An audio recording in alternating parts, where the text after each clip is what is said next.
সম্পর্ক জোরদার করতে বাংলাদেশের সামরিক খাতে তেমন কোনো পরিবর্তন আনেনি শেখ হাসিনা সরকার, এমন অভিযোগ দীর্ঘদিনের।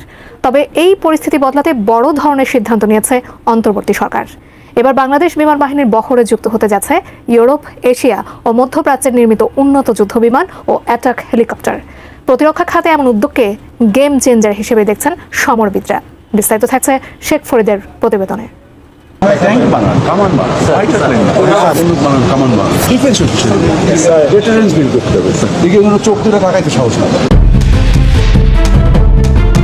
নতুন অধ্যায় সূচিত হতে যাচ্ছে বাংলাদেশের আকাশ প্রতিরক্ষায়। দীর্ঘদিন পর বাংলাদেশ বিমান বাহিনীর বহরে যুক্ত হতে যাচ্ছে ইউরোপ, এশিয়া ও মধ্যপ্রাচ্যের নির্মিত উন্নত যুদ্ধ বিমান ও অ্যাটাক হেলিকপ্টার। প্রতিরক্ষা খাতে এই উদ্যোগকে গেম চেঞ্জার হিসেবেই দেখছেন বিশ্লেষকরা।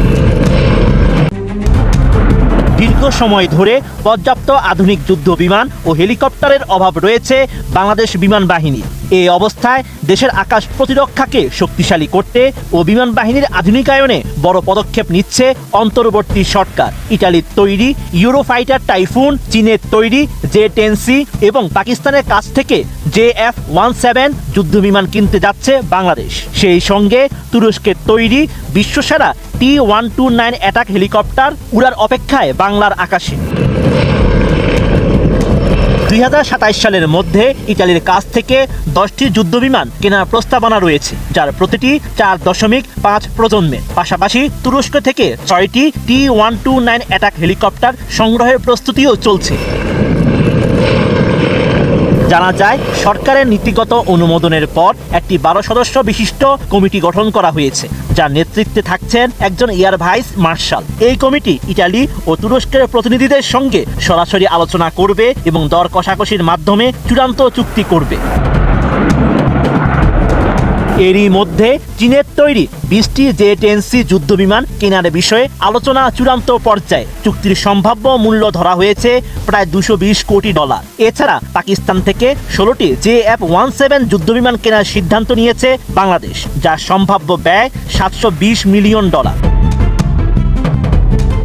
বিমান বাহিনীর সাবেক সহকারী প্রধান এয়ার কমোডোর অবসরপ্রাপ্ত মোহাম্মদ শফিকুল ইসলাম জানান, ইউরোফাইটার টাইফুন ও J-10C যুদ্ধবিমান দুটি বিশ্বমানের। নেটোভুক্ত দেশগুলো ইউরোফাইটার বিমান ব্যবহার করে। এই বিমান ডাবল ইঞ্জিনের এবং এর রেঞ্জ বেশি। অ্যান্টিশিপ মিসাইল থাকায় শত্রুপক্ষ নৌবাহিনীর অন্তত 2500 কিলোমিটার দূরে থাকবে। আর চীনা J-10C যুদ্ধবিমান ও পশ্চিমা যুদ্ধবিমানের চেয়ে অনেক ব্যয় সাশ্রয়ী। এছাড়া তুরস্কের ড্রোন অনেক বড় ও বেশি অস্ত্র বহনে সক্ষম। একই সঙ্গে রাডারে এই বিমান শনাক্ত করা যায় না।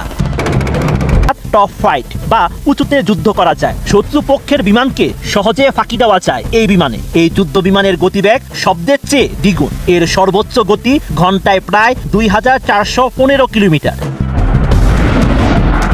বিশেষজ্ঞরা বলছেন, দীর্ঘদিন ধরেই F-7 ও MiG-29 এর মতো পুরনো যুদ্ধ বিমানের উপর নির্ভর করছিল বিমান বাহিনী। নতুন যুদ্ধ বিমানগুলো যুক্ত হলে বাংলাদেশ আকাশ প্রতিরক্ষায় শুধু আগ্রাসী প্রতিরোধী নয়, বরং কৌশলগত আধিপত্য অর্জন করতে পারবে, যা বিশ্বব্যাপী পরিবর্তনশীল ভূ রাজনৈতিক বাস্তবতায় অত্যন্ত গুরুত্বপূর্ণ।